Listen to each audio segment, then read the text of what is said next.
Hey guys, welcome to the Deep Film Dive podcast where we talk about films and everything in the scape regarding the film. Why we like the films, why you should like the films, and today we're doing parody films. Yeah, right? It's going to be a good one. I'm Jake. I'm Morgan. I'm Austin. And we got some three good ones for you as far as parody films. I think kind of unique in their own rights. Some, obviously, we went different this time. Normally, Morgan picks the old films, me and Jake go younger. This time I'm joining Morgan with the older films. More cult classics, if you will. But we got a good one for you here on this episode. Great classics. Great classics. Great classics. Alright, who wants to go first? I'll go first. Alright. I'll go first. Alright, folks, Austin here. I'm going to go first in today's episode. I chose the movie Spaceballs. Made in 1987. Director, producer, writer, and actor Mel Brooks starred in this, wrote the script, produced it, and directed it. Had a budget of $22.7 million. Opening week came out was $6.6 million, and then it ended up grossing $38 million. So only not that much profit, but I mean still good for the time. Some notable actors in this film are John Candy, Rick Moranis, and Bill Pullman. And I know you and me have a common director with Mel Brooks, who seemed to direct a lot, who directed a lot of movies in the 70s and 80s, and majority of parody movies. But this is considered to be the first modern day parody film. I would like to have you know that it is not. The first parody film recognized was The Little Train Robbery in 1905, which was a complete cast of little kids, and is a sequel to The Great Train Robbery. Both were filmed by Edwin S. Porter, if you can believe that. Yeah. It's a sci-fi parody making fun of Star Wars, Star Trek, Wizard of Oz, 2001, and The Planet of the Apes, all notable sci-fi films of that era. Some production news or info that you may not have known. Mel Brooks and George Lucas made a deal because Mel Brooks wanted this to be as close to the original as possible. So it mainly mimics Star Wars, but what they came to the conclusion was he could do this as long as he didn't make any merchandise or sell any action figures, even though they poke fun of it in the or his character Yogurt pokes fun of it in the movies. Yeah, so I thought that was funny. But as far as the plot, very similar to Star Wars, just a little more comedic aspect. You have a president or emperor who wants to take over a planet, sends his best Sith Lord or best person to do that. Yeah, like a dark agent and stuff. Yeah, dark helmet. To try to kidnap the planet's or the king's daughter. She ends up fleeing anyway because she doesn't want to do the whole arranged marriage thing. Finds another guy. They go destroy the ship. Yada yada yada. Same as Star Wars. You know how it goes. What did y'all think anything about the movie, or as far as y'all remember? Because it's been a while since I've seen the movie, but it is very very funny. Yeah, and just like Mel Brooks too, like one of the big names in like top satirical comedy films. Yeah. And stuff like that. I think he was.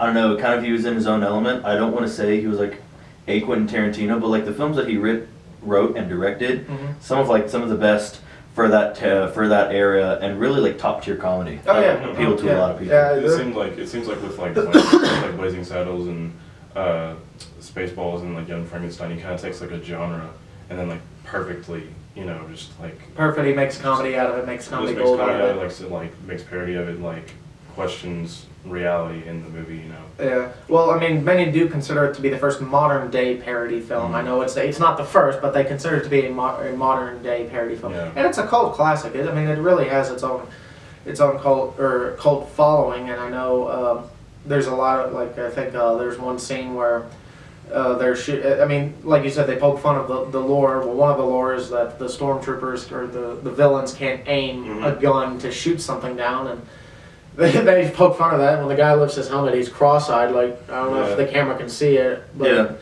cross-eyed, and there's like, and he's like, he's an asshole, sir. Captain James B. Asshole, and they're like, well, who promoted him? That's his cousin right over there, Lieutenant James Asshole. Yeah. Well, Jesus Christ, how many more assholes are there?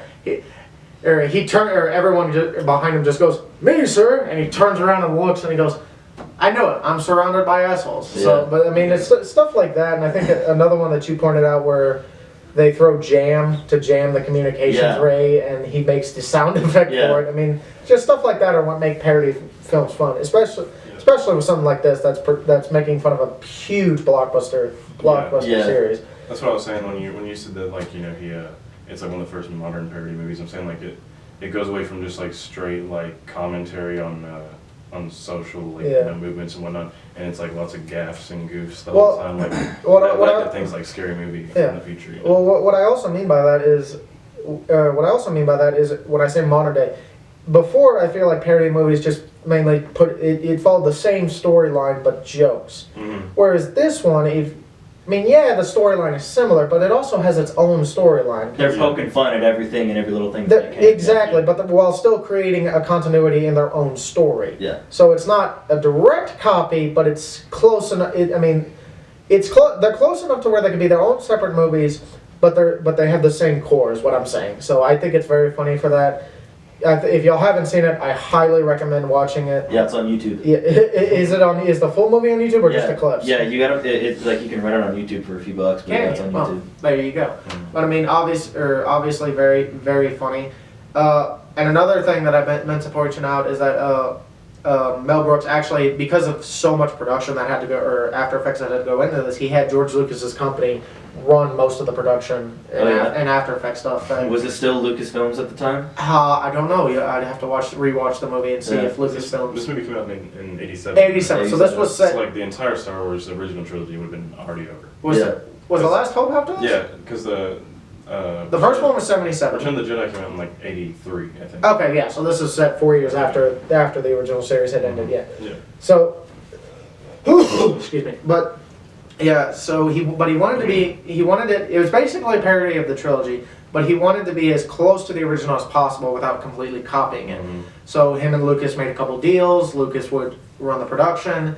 I think Mel Brooks would get the money, or if it's going out, I'll wrap it up quick, would get the money. He'd get all the profits from it. The only thing he couldn't do was do merchandise or action figures. Mm-hmm. So, but there you go. That's Spaceballs for you. Sick.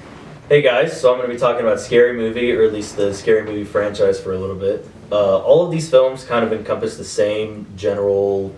I mean, we've all seen most of the scary films. They're parody films of these classic made slasher horror monster genre, movies. alien genre. Yeah. They kind of go, as the years went on, they kind of changed the memo. Yeah, so one of the things that's really cool about those movies is as they made more of them, they tackled more of the modern film ideas like Annabelle and The Conjuring. Mm-hmm. And so for like that early 2000s, they did Signs, and they talked about movies that had to do with a whole lot of like alien visitation and stuff. Well, from what I remember, movies 1 and 2 were mainly the slasher slasher and then Haunted House. Haunted House 80s and 90s horror movies. Yeah. Your typical 80, 90 horror film.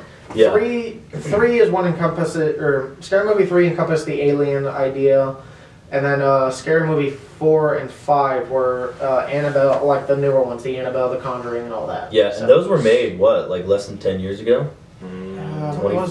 The fourth one I think came out in 09 or something. I saw the fifth one in theaters. Yeah. And that the fifth one was like only a few years ago. Yeah. That was like pretty recent. Go ahead and continue, and I'll look up that fifth one. So like the first movie was released in 2000, directed by the Wayans brothers, or at least namely Keenan Wayans.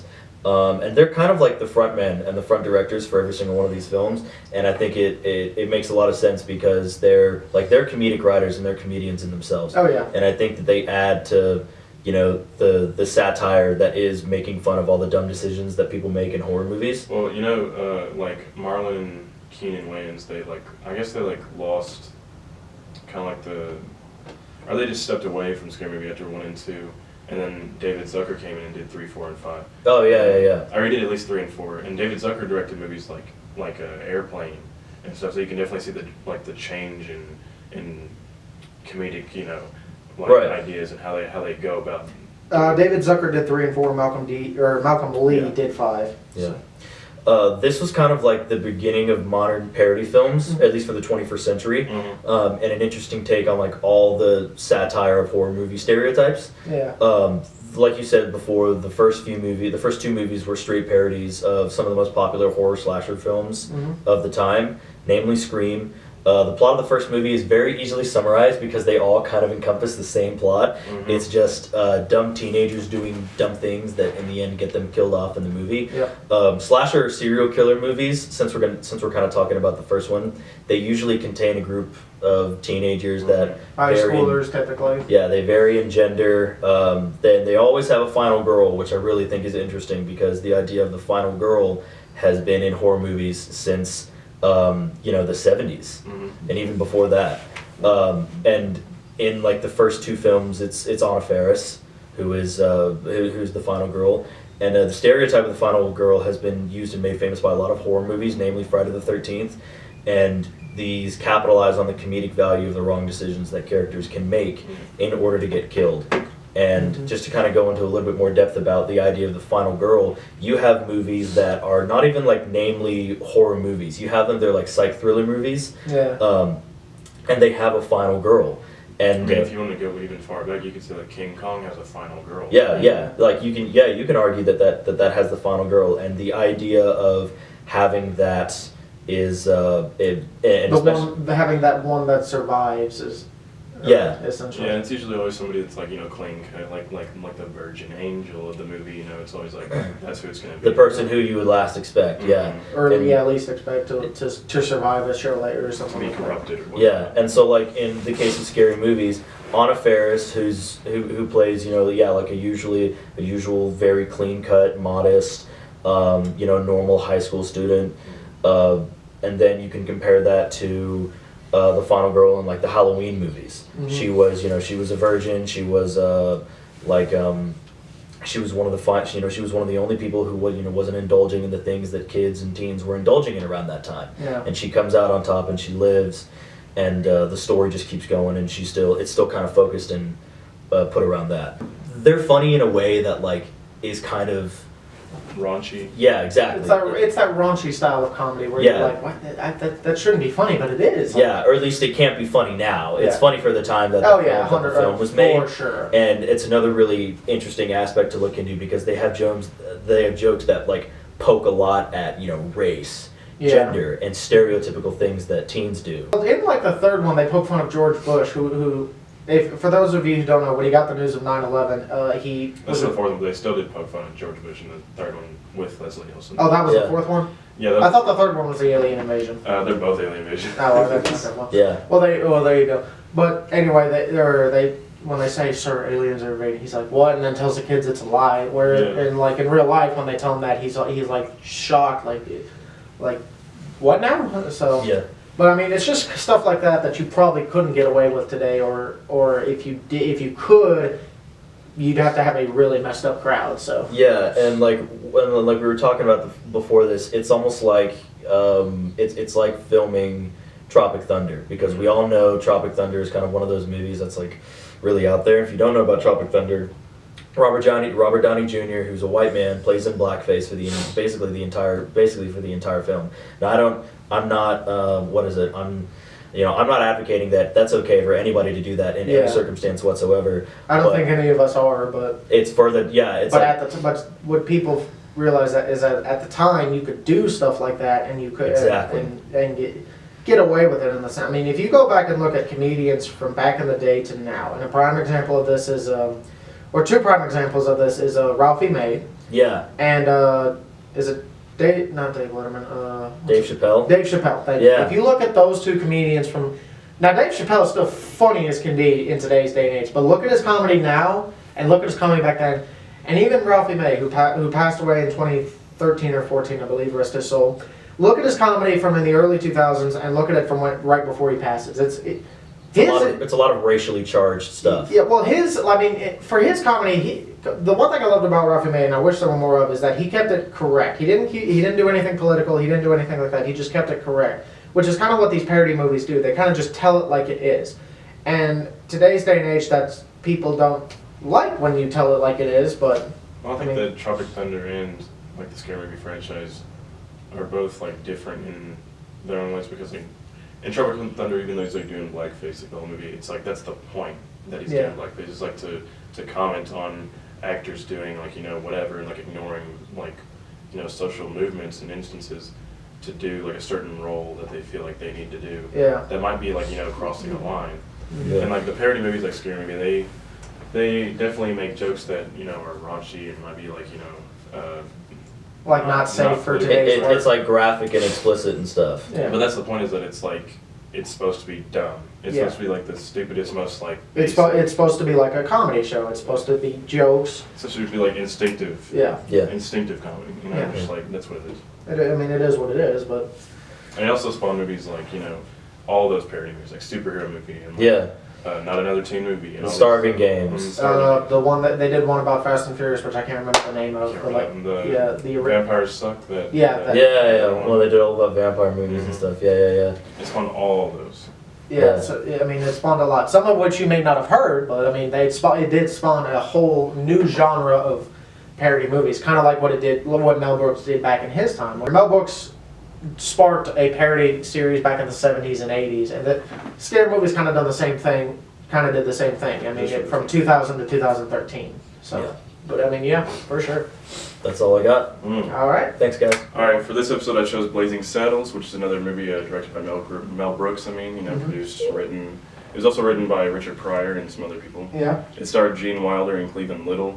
The budget was about $2.6 million. The box office was $119.6 million. Yeah. So that's a pretty big increase. You know? Well, that. Especially for the time. Oh yeah. Well, when was this movie made? It was 1974. So 74. So mine was made in 87. So that's roughly 13 years after your movie was made. That goes to show you inflation, how much different inflation is from between 13 years. You have a movie that was given a $2.7 million budget, $2.6 million budget, and then mine.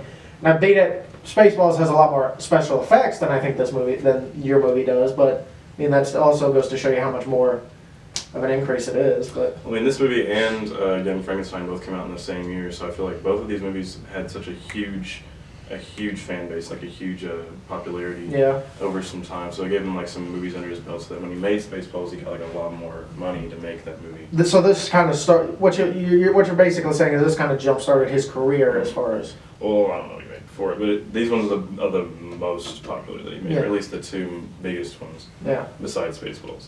But the plot, it's 1874, so like a whole 100 years before the movie came out. Yeah. And an ex-railroad worker who's sentenced to death, his name's Bart. He's appointed sheriff of a town called Rock Ridge. And he's basically appointed this position so that he can take the fall for these railroad builders that want the town because it's valuable in the location. So Bart is basically a fall guy. Fall guy, yeah. And not even to mention that he's a black man. It's the government putting a black man in a place where he can be ridiculed and be hated by the town and whatnot. So he has to pair up with the Waco Kid, who's an ex-legendary gunslinger, played by Gene Wilder, and they just basically have to protect the town from being destroyed. And this leads to a huge, number of antics. Your typical classic Western film. Basically, what westerns are all about. Yeah. Just saving the town. The lone sheriff and a few gunslingers saving the town. One of the writers, Richard Pryor, you said? Yeah, one of the writers was Richard Pryor. Thinking back to that, it makes sense because of how much, they play with race and how much of the humor is very racially charged. I had no idea that Richard Pryor had written that film. I think it makes perfect sense. Oh, well, After definitely, knowing yeah. that, it's like if I didn't know he was on it, I would think he needed to be on Yeah. writing stuff, because that's a great influence to have. So in 74, so this was made towards the end of the Vietnam War, or was the Vietnam War The Vietnam War ended like a year after. So this was a year after this movie? Yeah, so basically just near the end of it. So I mean, kind of like what Star Wars is, and I don't know if we touched on it in the first episode we did, but that Star Wars draws the big blockbuster movies, and then also with Mel Brooks and these parody movies, they're kind of helping people get out of this like light of Get out of the state of mind that like our whole country is at war, yeah. the Vietnam War, yeah, but also, or not only the Vietnam War, but also the Cold War, because this was, well, I know the Cold War was more in the '60s era, but I mean, or was 50s, more 60s, 50 was more earlier, It spanned a long time. but I mean, it expanded It's until still deep. the Reagan administration. Yeah. But it's also taking their minds off that as well. So because I know not a lot of people want to admit it, but people realize that there were Russians in the Vietnam War and stuff like that, and we all know that if something happened to those ambassadors of the Russians, we might have gone to war with Russia, and who knows how that could have gone. So this kind of really took their minds off things like that. Well, speaking of all that, I think this movie is one of the greatest like social commentaries like ever made, because it deals with race, like government view of race, with the whole the whole idea of like the town not accepting Bart as their sheriff because he's black, and also the whole idea of the government putting him in that position because he's a black man that no one's gonna care if he dies. Yeah, appointing him to fail. Which is a huge, that's a huge like commentary on what was going on at the time with like the Civil Rights Act being passed in like 1974. Yeah. Which is like when this came out. And so that's a big Do you deal. know if this came before or after that pact was out? It was definitely the same year, so I don't know. You would basically be either before or after, but it's around the same time. So all this civil rights movement going on and basically coming to a head. Yeah. But it also deals with like appropriation and misrepresentation of Native Americans, because Mel Brooks, who is a Jewish man, plays a Native American, which is a comment on early films where Native Americans were played by white people with like rouge in their face, who basically created stereotypes of Native Americans. Like, especially nowadays, you get problems like the Washington Redskins just changed their mascot and whatnot. Also, I believe the Kansas City Chiefs, didn't they change Arrowhead Stadium? They changed the name of it, didn't they? I believe. Well, I'm not 100% sure about that. I know another team. I don't know if it was baseball or football, but I know another team. The Indians, the Cleveland Indians. It could be. I'm not sure. Saying either way. I'll double check on that here in a minute. That's a big deal that was going on, or like that's a big thing that people talk about just in history in general, is that misrepresentation. It also talks about politics, with the governor being a buffoon who's obsessed with basically just money and sex, especially in 1974. This is like Nixon's last year in office. So he's just about to be, he's just about to have to resign because he's about to be impeached. And that's a common film that both your two films had, is that Mel Brooks, they both have a president and he's very money hungry, power hungry, sex hungry and stuff like that. That kind of plays into, being in a position of power and being a president, or, having control and having power and wanting to have all those things and wanting to be like that. Especially with Nixon's like influence on like, arresting black men and stuff like that. But I feel like the most, the most noteworthy satire in this movie, or the most noteworthy social commentary, is its take on westerns and the death of westerns and the Hollywoodization of westerns. Yeah. Because this whole film is basically just talking about how westerns are fake, and they became fake as years went on, and with the whole town being plastic, cardboard cutouts and whatnot, and then like the fight scene at the end where they start breaking through sets, going into other movies being shot and whatnot. And then even at the very end, when they ride off into the sunset on their horses, they get off the horses, and when they get far enough, they get into a car and drive away. It's like, why would they do that? It's like, why would they ride on these horses? So it just basically talks about that and how westerns became less about these, how it's supposed to be like this American, like, patriotic, like, idea of just like the lone man making his way and saving people and whatnot, and how it just became like a formulated machine, just pumping out these movies about heroes just to make people feel better. Because these are all ideas that are basically like resurfacing right now, or at least like stuff's going on now that's very reminiscent of back then. That's why when people get too outraged about comedy movies and what they do, and because they'll cross the line most people won't. Yeah, but that's the point, is that I think that Blazing Saddles is a great piece of art, because it just actually talks about all these problems and it might be in like a lighthearted, like joking manner. It conceptualizes them though. It conceptualizes them, and it puts them out there, puts them in front of the audience's face, and that's what lots of these movies do. Even the dumb ones like Scary Movie or Spaceballs, or like that. Like most of them, like most of the shows that we put out there when it comes to these parody style movies. Most of them are just comedic jokes, but there are a few of them that touch up on some stuff that we need to understand in today's world and society. Yeah, so I'm just saying that like lots of these movies can, help. They can help over time because they can be looked at and studied and offered, insight. That's actually meaningful. So. Yeah. What I want to know is, did Mel Brooks did he direct, produce, write, and star in the film like he did with mine? Oh yeah, he directed, produced, wrote for. He starred as the Native American chief. And he starred as the governor, the governor. So that's kind of like how what mine was. He directed, produced, wrote, starred as the evil president, warlord, emperor, But he also starred as Yogurt, the Master Jedi, with whatever that I don't know what He's they call kind it. of jack of Like, all trades. He liked to do everything. Yeah. Yeah, kind of a Tarantino film, or kind of a Tarantino move pulled by him. Yeah. Being a writer and director and starring his own films. Mm-hmm. Well, thanks, Morgan. There you go. Well, folks, some interesting movies that we picked for this week's episode. Movies like yours, who directed movies like mine, where mine can't speak here. Poked more fun at a major trilogy movie, whereas yours kind of didn't. It kind of jump-started his career.